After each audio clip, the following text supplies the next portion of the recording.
Everyone, எப்படி இருக்கீங்க? நான் நல்லா இருக்கேன், நீங்களும் நல்லா இருப்பீங்க. இறை வார்த்தை.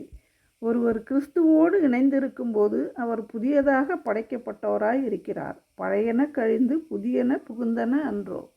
புதியன எப்படி புக முடியும்? பழையன கழிந்ததான் புதுசு வாங்க முடியும். அப்போ பழசெல்லாம் நம்ம என்ன செய்யணும்? கழிக்கணும். எப்படி நம்ம வீட்டில் உள்ள தட்டு முட்டு ஜாமான்லாம் புது வருஷத்தில், ஏன் இப்போ பொங்கல் வருது, அப்போ இந்த கிராமத்துலாம் பார்த்திங்கன்னா எல்லா ஜாமானையும் தூக்கி போட்டு புதுசாக வாங்குவாங்க. எல்லாம் பாத்திர பண்டம் அன்னைக்கு போகி அன்னைக்கு எல்லாத்தையும் போட்டு கொளுத்திடுவாங்க. நம்ம பொங்கலுக்கு புது அரிசி அப்படி வச்சு சமையல் செஞ்சு சாப்பிட்டு மகிழ்ச்சியாக இருப்பாங்க. அது மாதிரி தான் நம்ம புதிய மனிதனாக மாறணுங்க. எப்படி?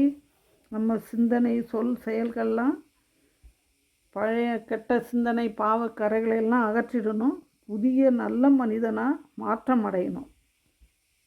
கிறிஸ்துவோடு இணைந்து வாழணும். அப்போ என்ன செய்யணும்? பழைய மனிதனை அகற்றி புதிய மனிதனாக வாழ மன்றாடுவோமா? ஜெபம்.